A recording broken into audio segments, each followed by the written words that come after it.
algebra, vector, calculus. Anyway, yeah. We're supposed to have a guest today. I don't see him, but I guess we'll just have to start because the class is starting. So, usually I like to recap what we did last class. So, let's see that. So, usually, we start with a recap of last class, but, last time I gave you like 18, 19 definitions. I'm not going to rewrite 18, 19 definitions. So, that will take forever. So, I'm just going to we're going to verbally talk about what we covered last class. We started linear algebra. All right? So, most of linear algebra we're doing is going to be dealing with matrices, which are those things which were naively defined as rectangular arrays of numbers. Right? So we learned a lot of things about matrices. You know how we call them. What's the dimension of a matrix, right? What's the dimension of a matrix? N by N. Row by column. What's the dimension of that matrix? 2 by 3. That is a 2 by 3 matrix, right? Number of rows times number of columns. So we learn about dimensions. We learn about what to call the elements.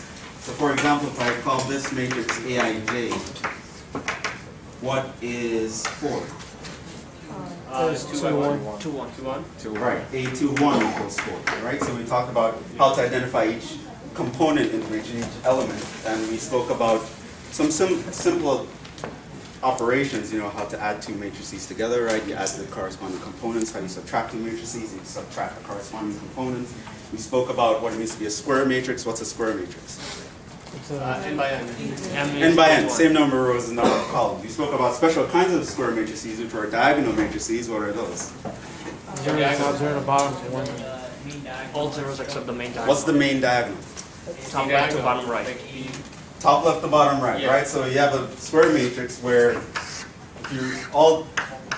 if you don't look at numbers that are on this line, everywhere else is 0, right? We call that a diagonal matrix. We talk about the special kind of diagonal matrix, which is the identity matrix.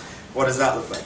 1 zeros and 1. The main diagonal is 1. Diagonals, along the diagonal, all entries are 1, 0 everywhere else, right? What was the special property of the identity matrix? Well, you have like I for that. Matrix, you get the matrix back.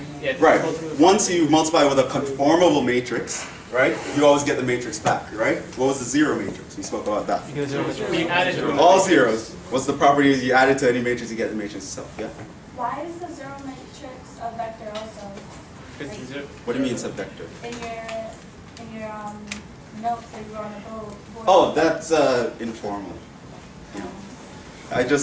Sometimes I might write this when I really mean the 0 matrix of the appropriate dimension. But there's also 0 vector too. Yeah. You only call it a vector if it's has one column or one row. Yeah. That's the terminology. Yeah, that's what I thought. But sometimes you might see, I might write that, it's because I don't want to write out all this. Oh, okay. Right? It's not really formal, it's just my shorthand. Okay. Yeah. Right, and what else did we do? Actually, don't they do something like that in the textbook? They have They do use that notation in the textbook actually too. That's probably where I get it from. Right? We spoke about the properties, algebraic properties of matrices, right? How things are associated, et cetera, et cetera. We also covered multiplication. Now, multiplication had a weird definition, right? It wasn't as intuitively obvious as, say, addition and subtraction, and we made sense of it because we thought of, right, I told you how mathematicians tend to think of matrices are linear functions, linear transformations, right? From some dimensional space to some dimensional space, and the number of columns we told you the dimensions of the domain, right? And this tells you the dimensions of the range, or the codomain. Right? So for example, this matrix could represent a linear function from R3 to R2, right? And we said that multiplication, we really think of it as a composition of these two functions, right? And when you compose these two functions, the way we define multiplication was the only way that it made sense, right? And I actually did an example of a 2 by 2 where I actually derived the formula for multiplying two 2 by 2 matrices, right? So multiplication looks sort of weird, but when you understand what it meant, right? When we think of the matrices as linear transformations and multiplication as the composition of these functions, our definition makes sense. But it also meant that we lost some things that were familiar to us with multiplication from the real numbers. For example, we lost commutativity, right? A times B is not the same as B times A, right? And I did an example, right? We did a 2 by 3 matrix times a 3 by 2 matrix, and we got, when we switched the order, we got a completely different one, right? In one case, we got a 3 by 3. The other case, we got a 2 by 2. And it's even more drastic. It could be the case where A times B exists and B times A doesn't even exist at all. And that's because we think of the dimensions as matching up because of the functions, right? So if I have a matrix times another matrix, and this is, for example, a 3 by 5, and this is a 2 by 3, we know that if these inner numbers match up, we could multiply them. We call them conformable. That was because the output dimension fits into the input dimension, right? These functions could connect, right? And we know that the resulting matrix were given by the outside dimensions, right? Because if you look at this as an overall transformation, your input would be dimension 5, your output would be dimension 2, so the resulting matrix should, to make sense, be a 2 by 5, right? So we spoke about matrix multiplication, and we did a lot of examples about matrix multiplication. And because of the definition, that's why I had the word definition and word properties. Commutativity didn't work, but things like associativity works for matrix multiplication because it works for composition of functions. So when you're looking at matrix multiplication and you want to think of intuition, it would come from the composition of functions. That's where your intuition would come from. It doesn't come from your everyday, dealings with addition and subtraction. About some uses of matrices. Applications, if we were, those start in chapter 2. But isn't an obvious application vectors? Sort of, yeah. That's not the most obvious application we're going to talk about. So, by the way, just so you know, like I said, this is a very basic linear algebra course. We're not really going to go in depth with applications or anything like that. But you should know that linear algebra matrices used like everywhere. It's like completely ubiquitous. You know that math is used everywhere. And pretty much anywhere where math is used, where you have a large volume of numbers to keep track of, and anything is sort of algorithmic, you're going to find matrices at some point. Right? Applications are all over the place. In economics, you're always keeping your eyes on a lot of numbers at the same time, right? Physics. We're engineers. Engineering, of course. Well, how do we... Right? And things like cryptography, right? So, for example, I could have a message, right? And I could match each letter with a number, right? And I can throw all those in a matrix. And I could take another matrix, which is my encoding matrix, and multiply this guy. I get a whole different matrix of different numbers, and I can transmit that. And the person who I transmit it to would have the decoding matrix, which is basically the inverse of the matrix I multiplied by.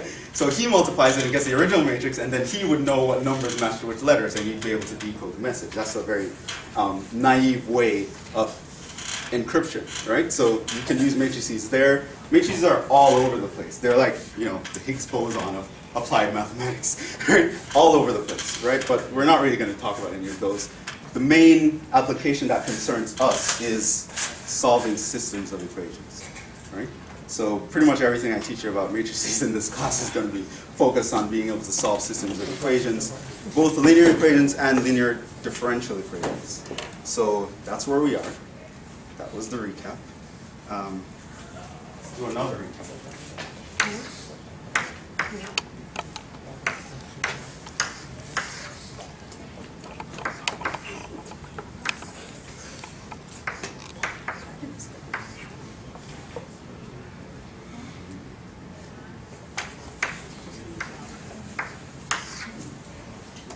If I were to multiply these, what would I get?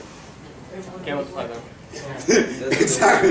You can multiply them. Trick question. Right. Why not? The dimensions are going to be off. This is a 2 by 2. This is a 3 by 3. The inner dimensions don't match up. Okay. All right. Sorry, I was seeing if I can. Okay. Should we expect that on our next exam with a trick like that? How do you multiply those? That works. Yeah, that'll work. 2 by 2. Can we multiply it? Yes, you can. 2 by 2. This is a 2 by 2. This is a 2 by 3. What should the result look like? 2 by 3. How do we get to it? Row column. Row times column, right? So you take the first row of the guy on the left, and you go through all the columns on the right, and that populates the first column, right? Take the second row of the guy on the left, go through all the columns on the right, that populates the second column, right? So the first row of the left matrix gives you the first row of the result. Second row of this matrix gives you the second row of the result, etc. Right? And you sort of do like what we call a dot product, right? So you take this row times that column, right? So this guy would be, let's write it out, 1 times 1 plus 0 times 1, right? Then I'd have the second element would be 1 times 0 plus 0 times minus 1, 2 times 1 plus 0 times 0, right? What goes here? 2 times 1 plus 3 times 1. 2 times 0. Minus, plus 3, whatever. 2 times 2 plus 0 times 3. Right, and so, did someone say something? I heard someone say something. Okay, so that would give us what? 1, 0, 0, 2, 2, 5, 5, negative 3, 4. That's how we multiply. Okay, just checking if you guys remember. This last week was a long time ago, right? Okay. Professor, Yeah. you know when you have A and then A sub 1 versus A sub 1 with the parentheses? You had like A1 and then A1 like that. Right. The notation in the book was that A1 represents the row vectors of the matrix, and A1 represents the column vectors, right? Can you use the notation too? So this guy here would be A1, this guy here would be A2, and then this guy here would be A1, this guy here would be A2. Do you follow the notation or? I mean, no, I mean, after I wrote down the matrix multiplication formula, I'm never going to use this notation again. Oh. So you don't really have to worry about it. After homework 1, we're done with that. Okay. So, all right, let's continue. So there was a problem in the homework for chapter 1, problem 10, where they asked you to basically translate a system of equations using matrices and solve for one matrix in terms of the other. So I think I'll talk about that because that's sort of the what we go through in chapter 2. So I'll just start chapter 2 and then we'll have enough information to actually do that. So we're moving on to chapter 2, right? One of our main applications of linear algebra and matrices, we're going to use it to solve systems of equations. So the idea is we're going to have a system of equations, we're going to translate it into matrices, we're going to solve it in the land of matrices, and then we can read the answer. Kind of like Cramer's rule? Cramer's rule is one way you can do it, yes. But Cramer's rule only works if your coefficient matrix, which we'll define in a second, is a square matrix with non-zero determinant. Okay. But we're going to talk about that. All right, so chapter 2, which we have to learn determinants, so we can't do Cramer's rule before chapter 4. But yeah, that's going to be one way. So we're going to do chapter 2. What was this called? Linear systems.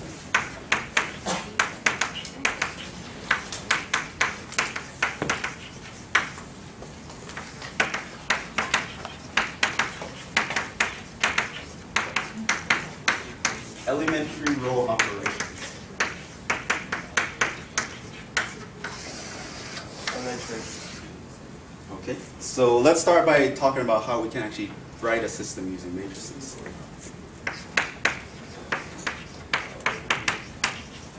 The system that looks like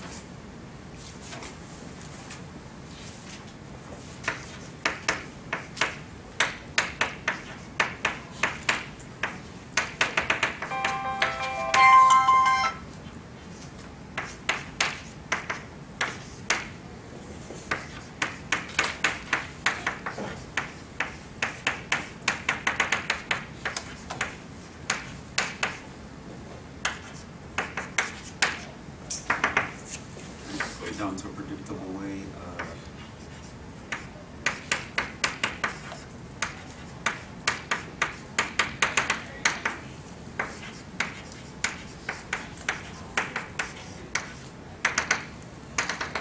Right? So pretend you have a system of equations, right?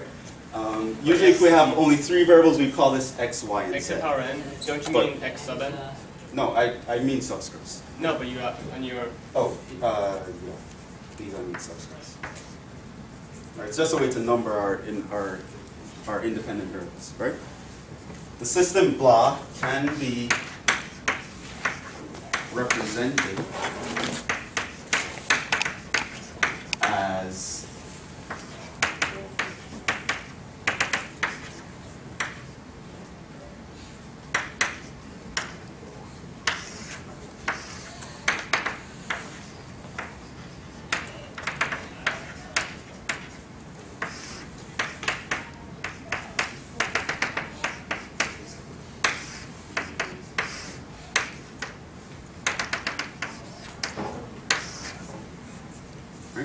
I can actually write these as matrices, right?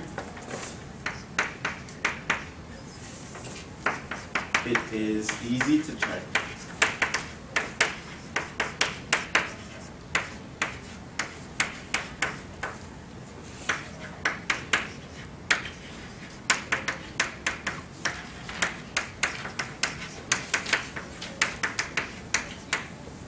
It's easy, we can easily check this with matrix multiplication, right? Notice that if you took the first row, for example, times the first column, you get exactly the left side of the first equation, right? And we said that equal to another matrix, and we know about equality of matrices, right? You said the corresponding components equal. So the top row here should be equal to the element in the top row there. So by actually doing the multiplication, you get the left side, and then you just equate that to the right side, right? We can actually replace a system of equations using matrices. Right?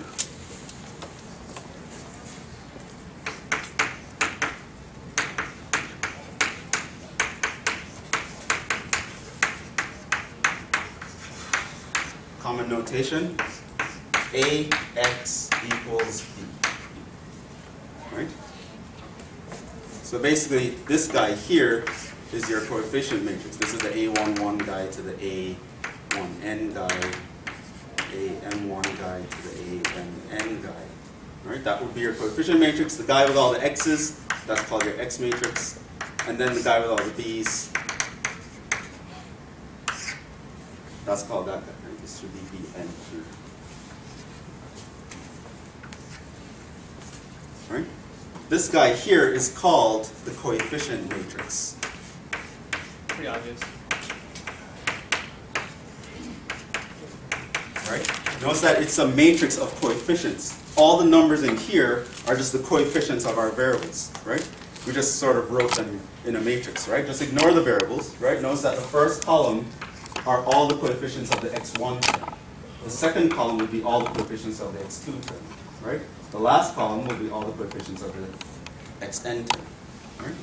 So it's called the coefficient matrix.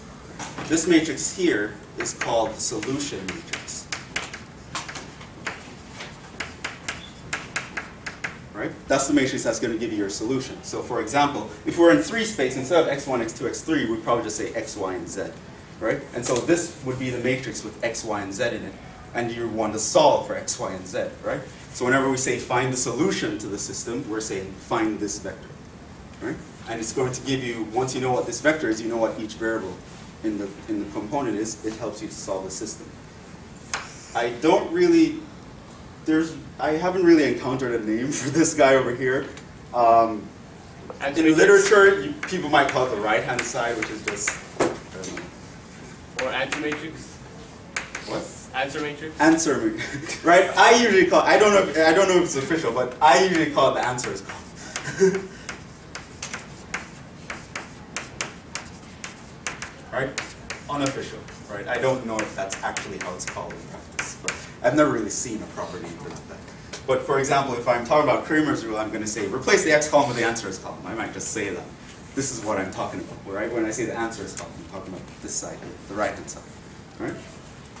So in other words, given any system of linear equations, I can write it in this form, where the first matrix here on the left gives you all my coefficients.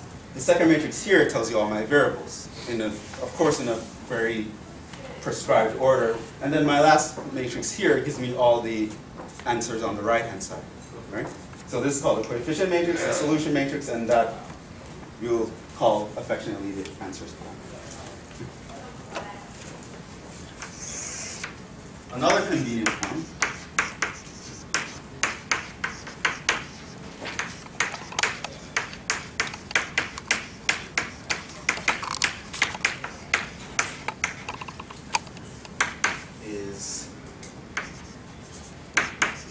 It's called the augmented matrix. So what's the name of this?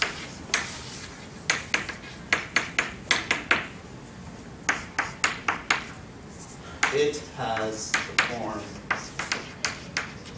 right? So it's even more minimalistic is what it says, right? It says, right, well, you know what the variables are. Why write them down, right? It's just a waste of space. So it would just have the coefficients here.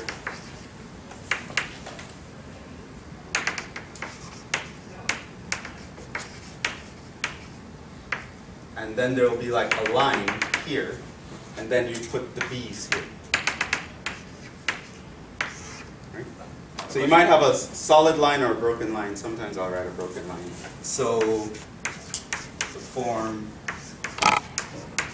is A, B, or A, B. Just write in a single matrix, and you just say who's your answers column by putting a vertical line. What's the name of this system of three matrices? Does it have a name? The system of these three matrices? No, it's just called a matrix equation. Okay. Well, it's one is called a matrix equation.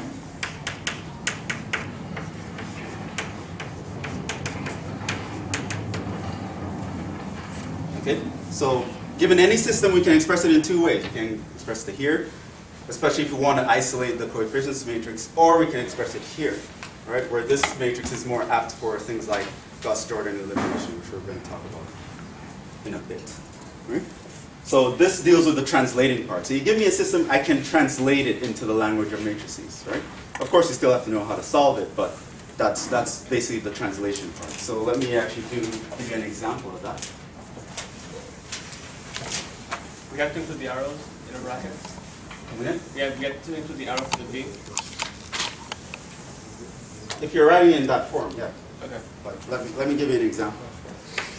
Example, let's say I give you a 2x2 system. All right, by the way, I can describe the system by the dimensions of the coefficient matrix, right? So if I say a 2x2 system, I mean the coefficient matrix is a 2x2 matrix.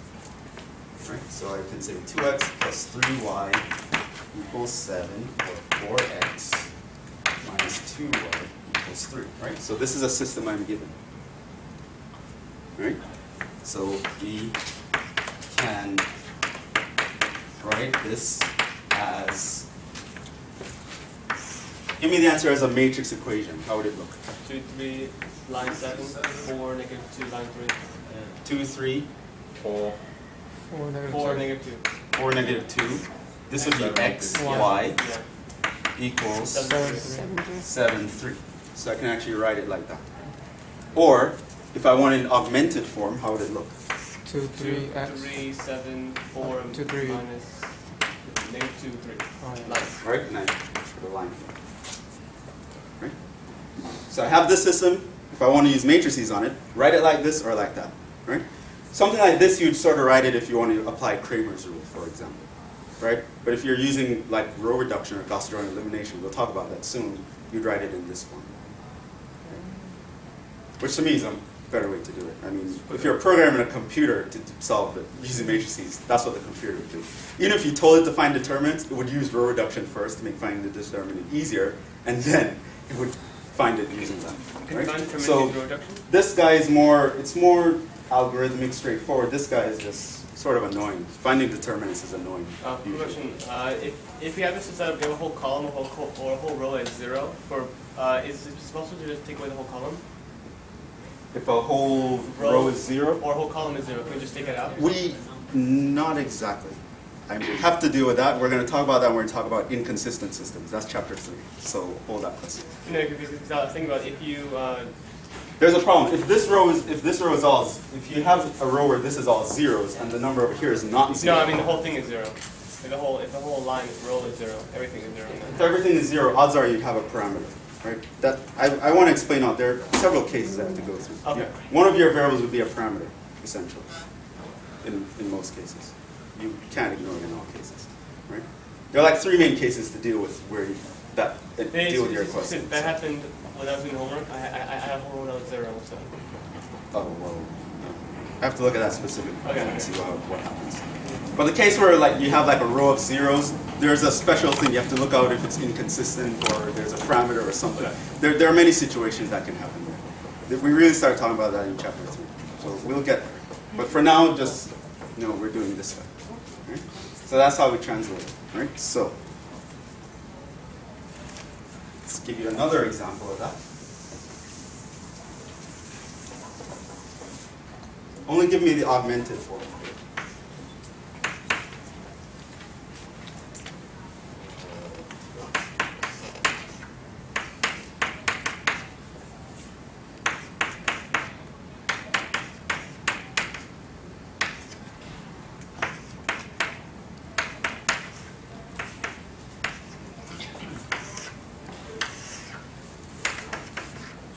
So What's the first one? 2, 3, negative 1, and 1.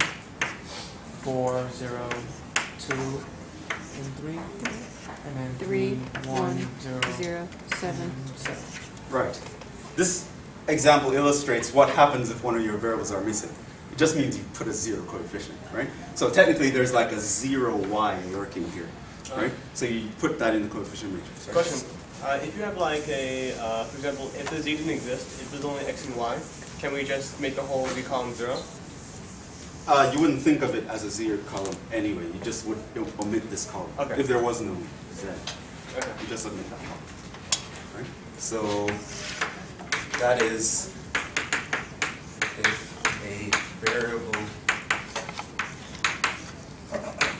is missing,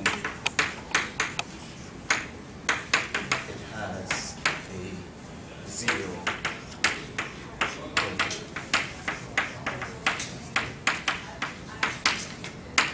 Right? So if you don't have the variable showing up, just put a 0 there and just continue as normal. Right? So that is translating our system of equations as matrices. Of course, the question is, after we get to this point, how do we actually solve the system? And to do that, the first thing we're going to do is talk about elementary row operations.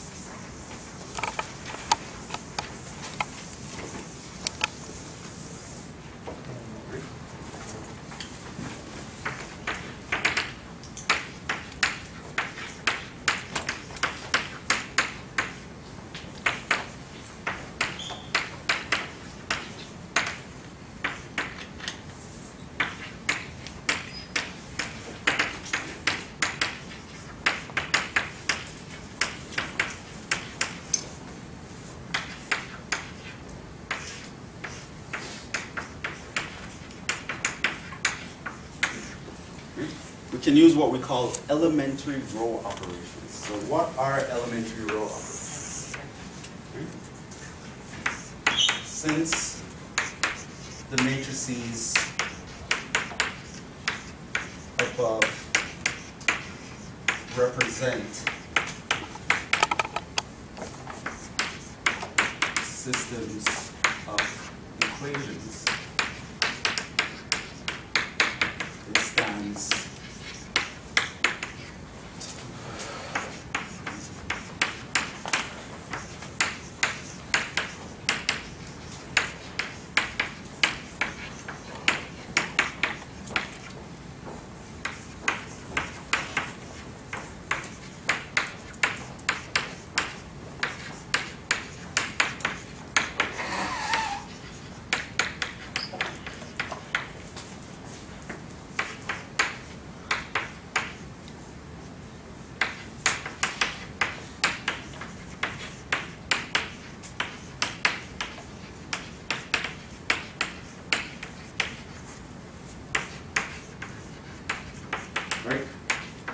our matrices represent systems of equations. It stands to reason anything I can do with a system of equations, I should be able to do with this matrices in some analogous way, right?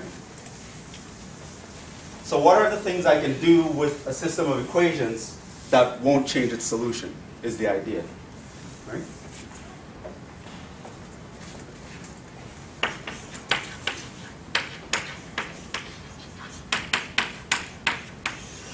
All right, your book classified these in 3 main kinds. It says the type 1, there's a type 1 row operation, right? is the following.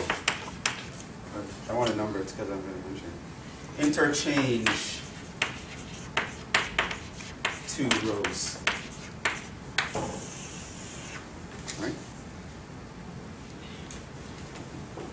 If I have an augmented matrix, I can switch any 2 rows I want. Why? If I had a system of equations and I switch 2 equations, as long as you switch, nothing's going to change, right? So, for example, since let me rewrite this guy. What do I have? 2x plus 3x equals 7, and 4x minus 2y equals 3 has the same solution as 4x minus 2y equals 3 and 2x plus 3y equals 7, right? So to solve this system or solve that system, what's the difference? don't you need to change the solution matrix? No. Well, if x is first, and then you change it so that y is first. I didn't change it that x is first. Oh. I see. I'm thinking. I just rewrote. I'm thinking what you need to columns. So 2, if I wrote the augmented matrix, 2, 3, 7. Shouldn't that be 2x plus 3y equals 7? 2x plus. On the left. Yes. Yes. Same way, if I write this guy, he's going to have the same solution as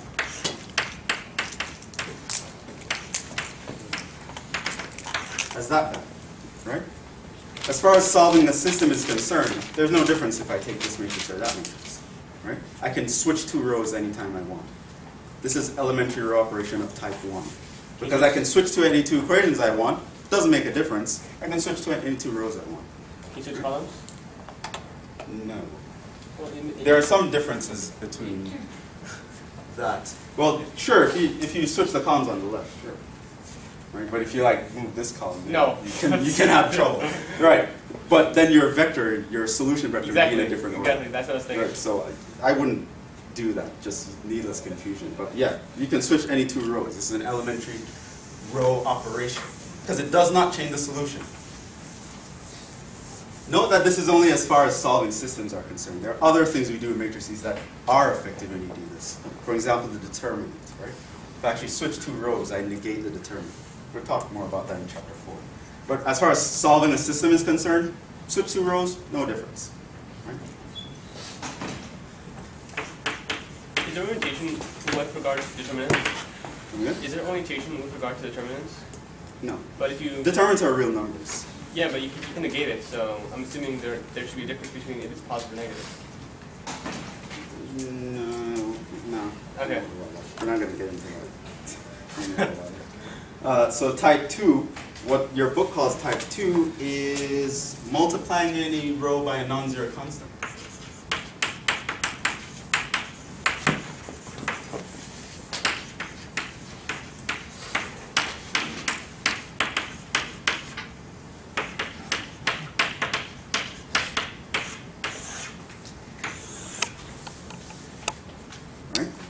If I take an equation and I multiply both sides by a non-zero constant, what's going to change? Right? Nothing. Right? If I have x plus y equals 1, that has the same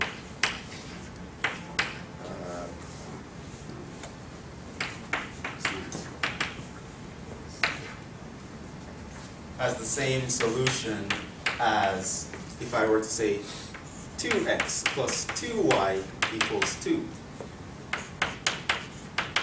Right? I could multiply one equation by a non-zero constant on both sides. It's not going to change what the solution is. Does the bottom one need to be 2 minus 2y? No, I single row. Oh. Row operation, we do them to one row at a Okay. time. The elementary ones. Yeah? So 1, 1, 1, 1 minus 1, 0 has the same solution as 2, 2, 2, 1 minus 1, 0. Right? I can essentially take row 1 and multiply it by 2. Any non-zero number I feel like, and I will not change the solution set. it will not change what x and y are in order to solve this system. Right? I can do with the equations, I can do with the matrix, because the matrices represent the equations. Right? That is a type 2 elementary row operation. As far as determinants is concerned, this elementary row operation also would change a determinant. Right? So keep that in mind. Right? I'm only talking about no difference as far as solving systems of equations are concerned. That's Rx2? R by 2 or? R1 times 2, like row 1 times 2. Oh, yeah. So sometimes to let you know what I'm doing at each step, I'm going to write a message to the right here. Right? So you'll know what I did at each step. It's good that you fall into this habit because, like I said, with matrices, sometimes the numbers you get mixed up, you make a mistake, you'd have to be able to backtrack and see what you did in order to fix it. Right? So it's good that every step of the way you write down exactly what you did.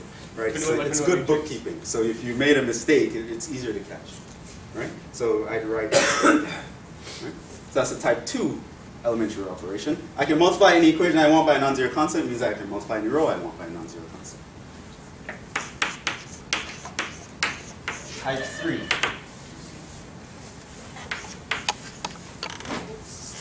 Replace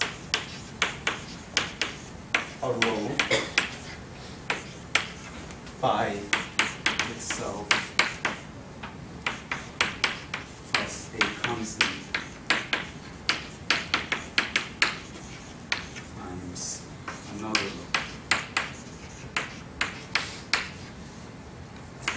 This is a type 3 elementary row operation. Right? For example, when you were back in algebra, when you were solving systems of equations and you were doing the elimination method, this is exactly what you were doing. Right? You multiply one of the equations by a convenient constant so that when you add them, something will die. Right? So you actually replaced one equation with itself plus a multiple of someone else. And then it gave you a way out to just kill one of the variables and solve this solution. So, example. I think I have it nice one here. Consider another 2 by 2, keeping things simple at the outset. X plus y equals 3. And I didn't move. Minus 1. Right? So this is row 1, and this is row 2. Right? How would you do it? If you were doing elimination, what could you do? You could actually say, take row 1 plus 1 times row 2. Right? Or just row 2. Right. I want to emphasize that it's a constant times the other guy. Right? So you can actually replace this row by this thing, and you'd actually get 2x equals 2, which right away gives you the fact that x is equal to 1. Right? I'm just reminding you back when you were in algebra what you could do. In the same way, similarly, right? If I actually wrote this as an augmented system, 1, 1, 3, 1 minus 1 minus 1, right? In the very next step, what I could do is I could leave row 2 by itself, just not do anything. But I can change this row by row 1 plus 1 times row 2. What's in? And that would give me 2, 0, 2. Wait, what is it?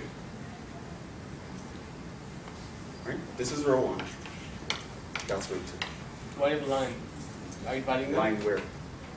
No, it's not divisions. Just sort of like the next step. Okay, that makes more sense. Yeah. Right.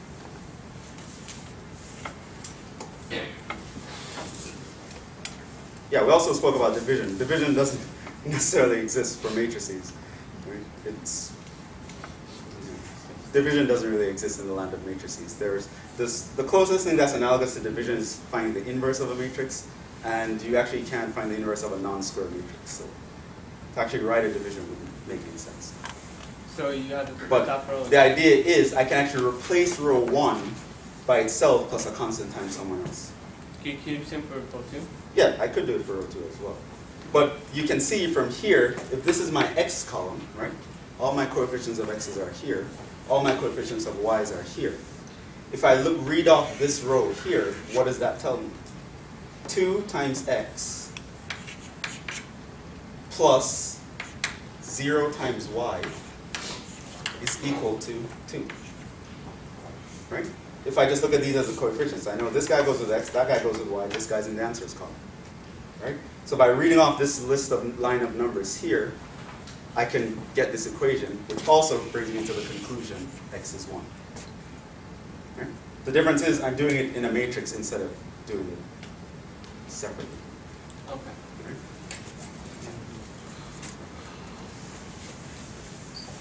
Those are the elementary row operations. There are 3 of them.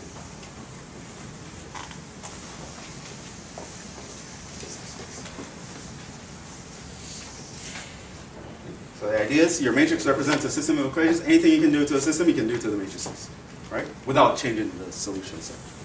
Okay.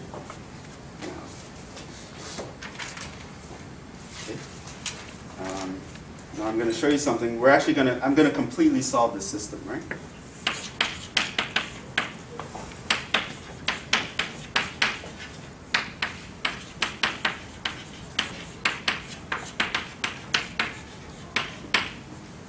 And notice how I'm going to do it. Now notice, if I found out what x was right away, I could just go back and plug it in and find the y, right? Okay, but it's not always so simple. So I'm going to tell you, in a case where it wasn't so simple, how you continue, right? But I'm still going to do it on the simple example, and then we're going to get more complicated, right? So I would start with the system. What did I have? 1, 1, 3. 1 minus 1 minus 1. So like I said, that was my first step. In the second step, what can I do? Replace row 1 by itself plus row 2. Right? Just add the 2 rows.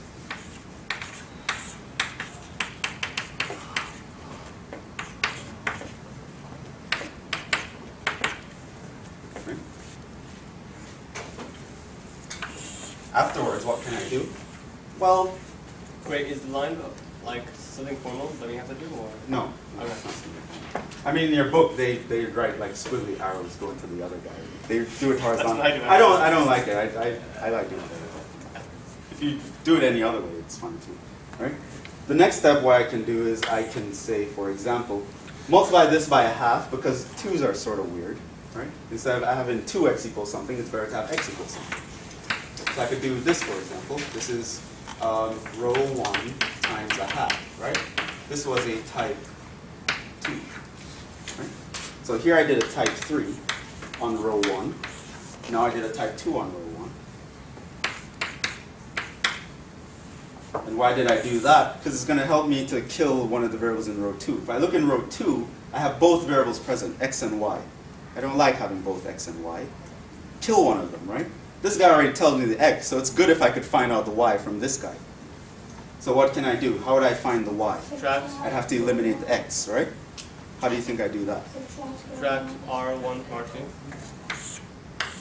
So here, just rewrite the previous row 1. He's fine. He tells me everything I need to know. But then row 2, I'm going to change by row 2, right? Or what? How do you want to do it? Subtract. Row 2 Minus row 1, right? So it's row 2 plus minus 1 times row 1, right? So then I take this minus that, 0. This minus that, minus 1. This minus that, minus 2. Okay? Well, this would give me negative y, so I could, for example, just continue, put it in one more nice form, and write this as 1, 0, 1, 0, 1, 2, right? By taking row 2 times minus 1. Our goal is to get it kind of like in the form of a negative matrix. Sort of, yeah, that's where I'm getting at. Okay? So now, if you look at this matrix, could you tell me what x and y are right away? Yeah. 1 and 2. Right? This says 1x plus 0y equals 1. 0x plus 1y equals 2. Right? If I continue this process and get to a situation like this, I could immediately just read the solutions off. Right? So now imagine if you're doing a 3 by 3 system by elimination. Use two things to eliminate one, use two things to eliminate one, you get into 2 by 2 case, then use elimination again to solve a one variable, back substitute to get the other variable, then you go back and plug in the two variables, and that confusing. If you put them in a 3 by 3, do this operation, you get to here, oh, the solutions are staring It you. feels like math is easy, but it feels like it's pretty long. The alternative is longer. Oh, Trust okay. me. Okay. Yeah. So I'm saying is in elimination you have to have the 0 below the first non-zero element, which is 1. The ones below it. Yes, 0. I'm getting there. I didn't just arbitrarily choose what form to do. There are actually standard forms that we want to get things. Yeah. What you're getting to is what's called reduced row echelon form and row echelon form. Yeah. And I'm going to talk about those now. Right? So, yes? So the goal is a diagonal nature? Kind of. Something like that, very similar. Right. We're going to realize that in order to solve a system where you can read off the solutions easily, there's a couple convenient forms that you want to get into. This form is an illustration of it. You want it to look as much like an identity matrix as possible. If it's exactly like an identity matrix, with probably a row of zeros at the bottom, then you'd say it's in reduced row echelon form. Does row echelon form have a special symbol? No, you just like the abbreviation. REF, something like that.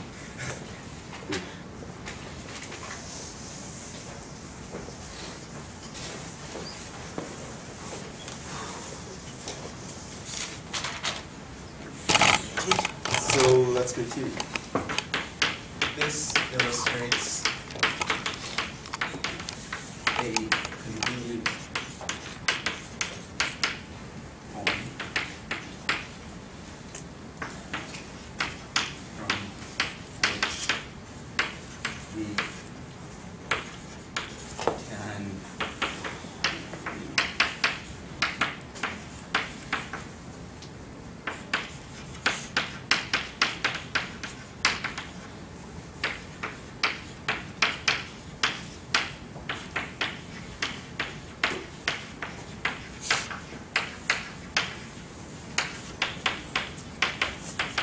there are a couple nice forms.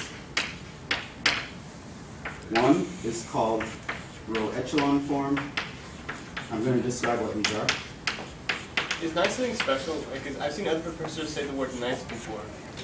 Is nice something special? Because I've seen other professors say the word nice before. Nice means easy. Nice means easy to work with. Just say easy to work with. No, that's hard to be easy to work with. It's too long to write. Well, And there's one that goes even further. It's called reduced row echelon. Right? Or some textbooks switch this. They call it row reduced echelon form. Same thing. Once it has the word reduced in it, it tells you. So echelon is the guy that made it? Right? So echelon is the guy that made it? Echelons get what? So echelon is the guy that made it? No, echelon means like level. Echelon is a level or something. Like this guy, if I switch the two rows here, he would be in row echelon form. But to bring it to this stage, that's reduced row echelon form. I'm going to precisely describe what the forms are right now.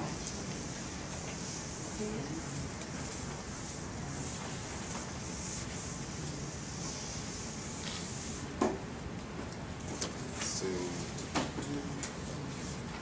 oh, let me just mention this.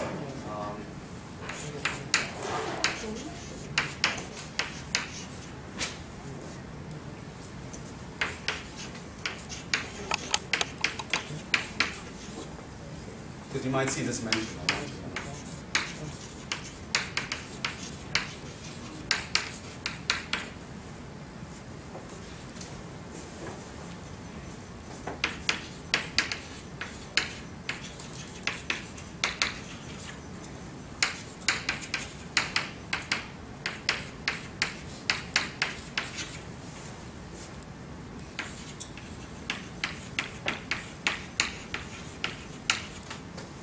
Gauss-Jordan.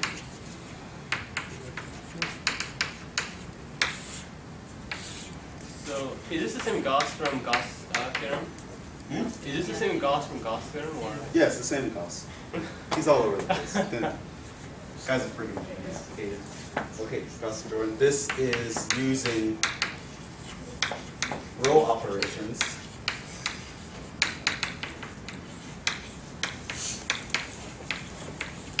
to get a matrix.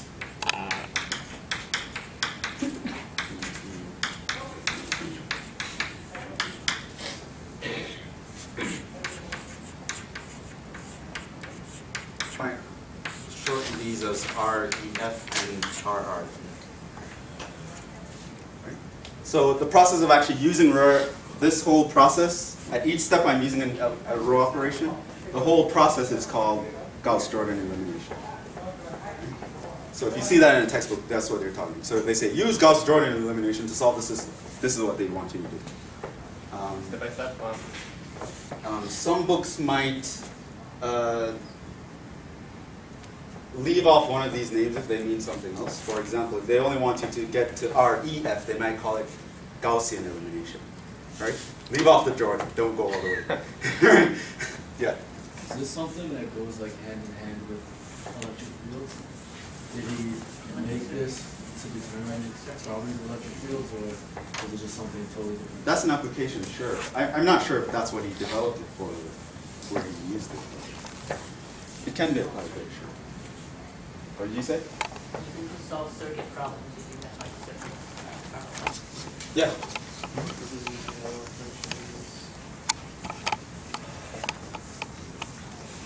I know. Gauss was a mathematician before he was like a physicist. Really now. That's really. Please. All your major physics theorems are done by mathematicians. Are you kidding?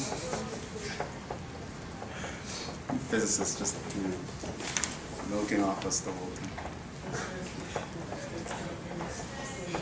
Okay. Give another example. Okay, I think I gave another example.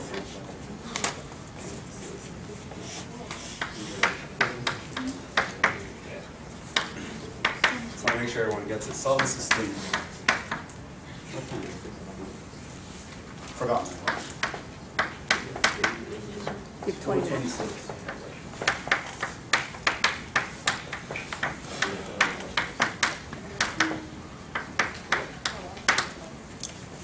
It's another 2 by 2, so don't freak out. Just want to mention some things from this. That's my system. I want to solve it using Gauss-Jordan elimination.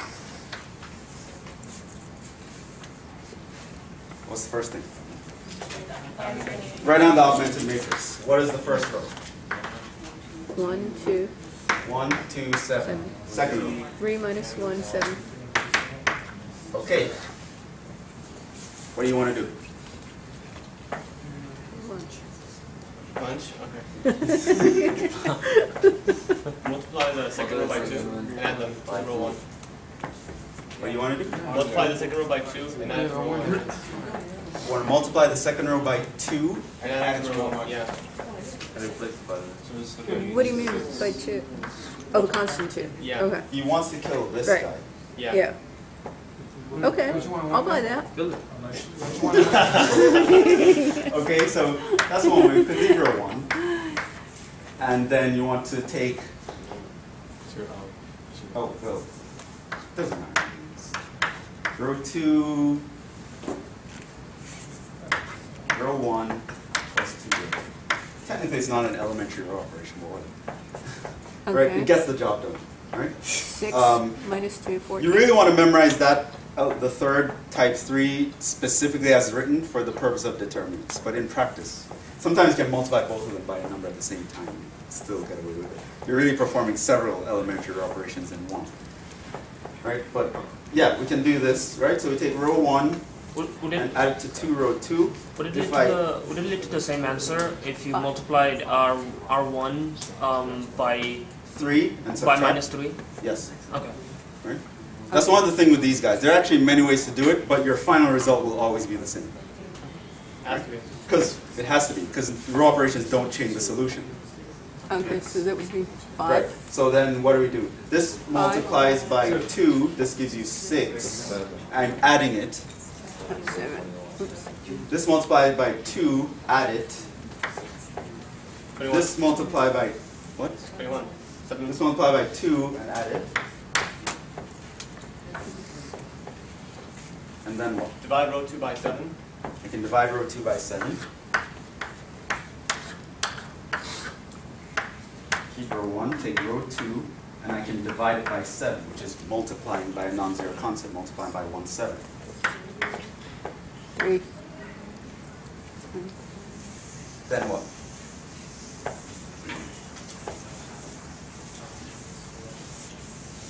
Interchange row 1 and row Yeah, what the other way around? Subtract row 1 from row 2. Sure, Divide row you 2. can interchange row 1 and row 2. 1, 0, 3, Same thing. and Doesn't matter. 1, 2, 7. It doesn't really matter. Does it? To get into our nice form. Oh, I see. Okay. And then what? Subtract row 1 by row 2. So leave row 1. He's already in a nice form. Subtract row Row 2 by two. row 1. What? So you take row 2 minus row 1. Yeah. That would be 0, 2, and 4. Minus 4. Yeah. Row 2 minus row 1. 7 minus 3. Oh. All right. So this is 1, 0, 3. This would be 0, 1. You kind of like, Yeah. This is row I see. 2 divided by 2. So what are the solutions? X equals? X equals 3, Y equals 2. Y equals 2. Right?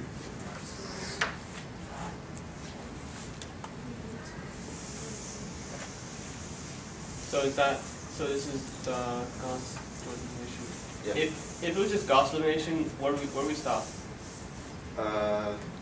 I could have stopped here. For Gauss elimination? Yeah. So Yeah, I can switch the 2 rows and then stop there. So Gauss-Jordan elimination just requires them to be in ones. Ones and zeros. You're trying to get to leading ones and stuff. And so in Gauss, they don't care about the ones and zeros. They No. can have a number of zeros. Yeah. Okay. Zeros below the staircase. Yes. Really? Okay. Let me talk about these forms specifically. So row echelon form. What do you have to do to be in row echelon form?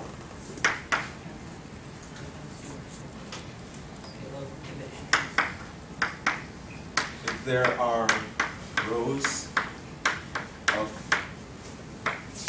all zeros, put them at the bottom.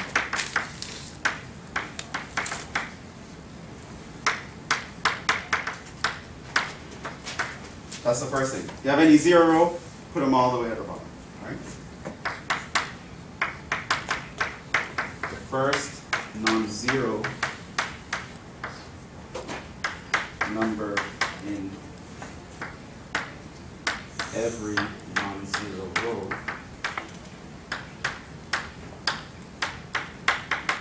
must be 1. If I look at any row that's not all zeros, the first non-zero number should be a 1. So in row 1, this is the first non-zero number, it's a 1. This would not be row echelon form, because if I look in row 2, the first non-zero number I hit is a 2. It's not a 1. It means it's not in the form. Okay?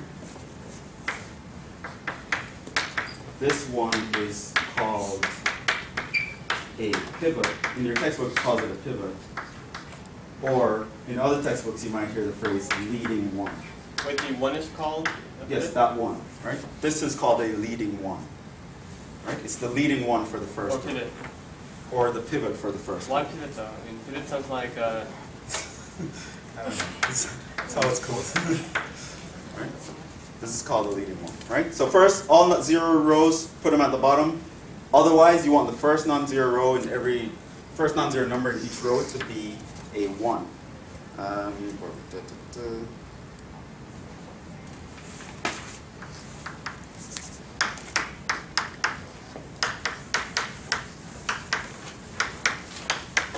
Pivots in lower rows must be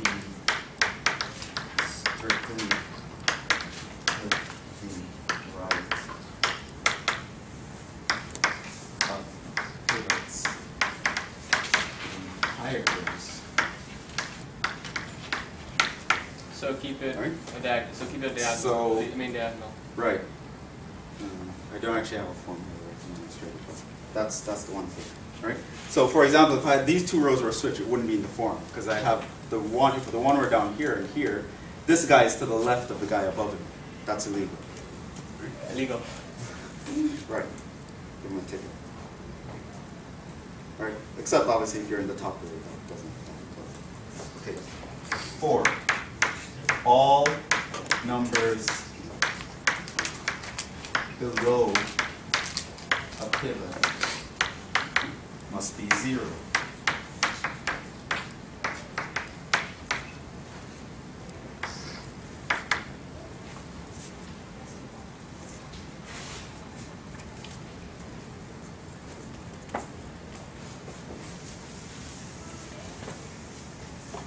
Can we just say it has to resemble an identity matrix?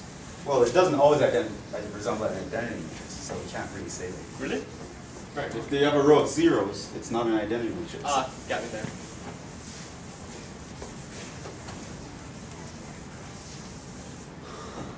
Okay, and that's actually row echelon form. Reduced row echelon form.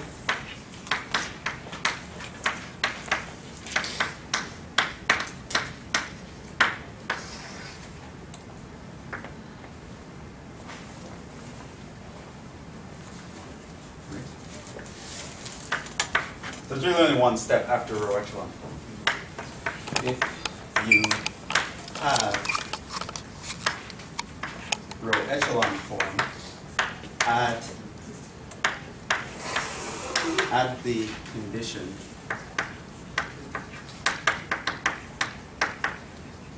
that all numbers above each pivot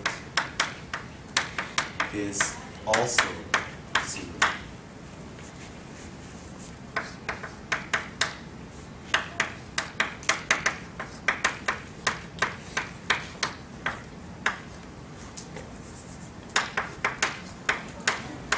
So in one case, so in a row echelon form, we could have had 1, 1, 3, 0, 1, 2. And this form we have to have 1, 0, 3, 0, 1, 2. I am going to give you some examples. So those are the forms. Did everyone finish copying this down? This middle board here?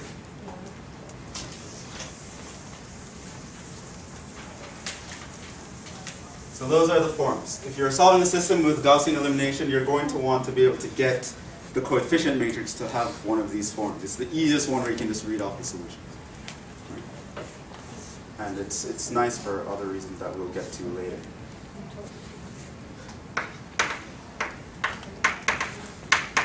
State whether the following are in F are arguments or minor.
your lines. Huh? Don't you have lines for your? No, I'm not thinking that as augmented matrices necessary. Okay. What form is the top one? This is REF. Quick question. Yes.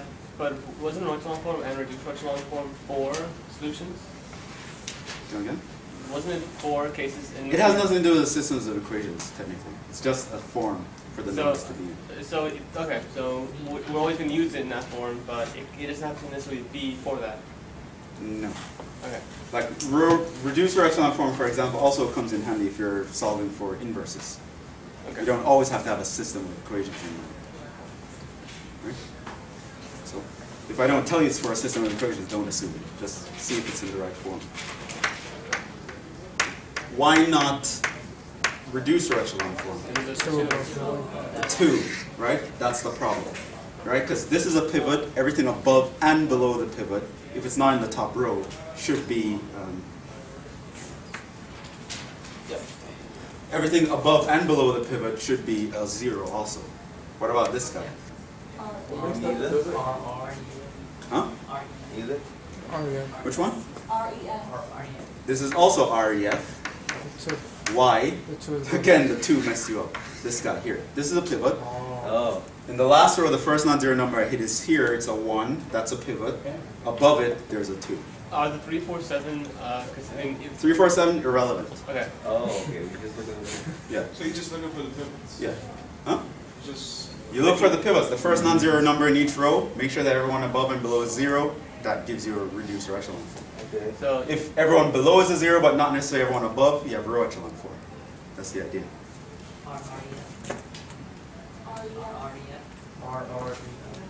This is R, right? First non-zero number in each row is a 1. Check. All 0 rows are on the bottom. Check. Above and below all my pivots are 0s. This is actually a reduced row echelon form. REF. Neither. Why? No pivot point. Always the 2s, right? Right? This number is the first non-zero number in the second row. It should be a 1. if it was a 1, it would be REF. It would be RREF if the 2 were a 1. Yeah. If 2 were a 1, it would be RR. Sure. neither, Neither. Why? because the second one, It's a 0. the second one should be 0. Right. All pivots in lower rows should be strictly to the right of all guys on the upper rows. This guy's right underneath it. He's not to the right. Neither. Question. If that 1 was a 0, so you only had like a 1, 0. It would still not work because of this. It would because this guy here has non-zero numbers above it. No, I'm saying It if would be that row 1, echelon. if that 1, the second one was a 0, and now a 1. If this was a 0, Yeah, it would be neither still still. because of the 4. Okay. But if you were to fix the 4, And it's this guy would give you trouble again, right? Because this is a pivot in the last row. Why would the 4 matter? It's not, I said it's not relevant. You're said if I pretend this is a 0. Yeah, I pretend this is 0. Oh, So the it's first 0, non-number. 0, 4. This Yeah, is the first first non-zero non-number. number. It should be a 1. okay. And if I were to make that a 1, this presents a problem. So I'd have to make this a 0 to be in row echelon form. Reduce row echelon form. Row Okay. echelon form. Yeah. So if you switch the 1 and the 0, it would be the Switch? Yeah. You it can't would go- switch columns. No, but No, it, just say hypothetically. it was 0 and a 1, right? If you wrote it like Okay, that. if It I would had be- a new matrix where this were the case, It it would row be echelon, row right? echelon. And then if the 2 It would not be reduced because of these. Yeah, if the 2 and the 4 were 0, then it would be reduced. Reduce row echelon, Okay. right. So But these if- two would have to be 0, and this one would have to be over here, and you'd be in reduced row echelon. If Okay, you so switch for- the third and second row, it would be missing out. Neither. Neither. So REF. Neither. Why not? Because you have to switch it to 0 is out on the bottom. This is a whole 0 row. Oh. It should be on the bottom. Yeah. It has to be on the bottom Which for is- REF. Yes, that's Yeah. Formula 1, right? For RREF, remember you started with reduced row echelon, and then you went even further, right? So step 1 in reduced row echelon form has to be fulfilled. This row should be at the bottom. If it were at the bottom, we'd be fine. We'd actually be in reduced row echelon form. Yeah. RREF, 0 rows at the bottom. These are my first non-zero numbers in each row. They're 1s, above and below 0s. Question. If we just had a matrix that only had a 1 at the very top, would it be an RREF? What do you mean? Like you had a matrix full of zeros, but your first is a 1. 1 and 0, 0, 0, 0, 0, Yeah, 0. yeah. It's row reduced. Yeah, it's reduced. Okay. Alright. That's REF. REF. Because of the 7. The 7 So all my first non-zero numbers in each row are 1, so that's good. Below them are all 0s, But above them are not. So it's not reduced row echelon form, it's just row echelon. Okay.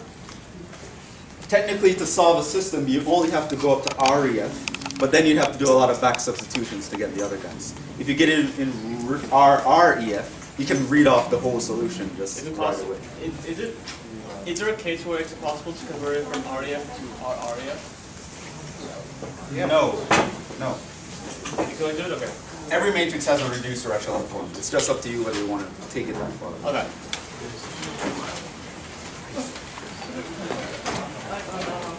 I guess. Yeah. Alright. So now it's up to R1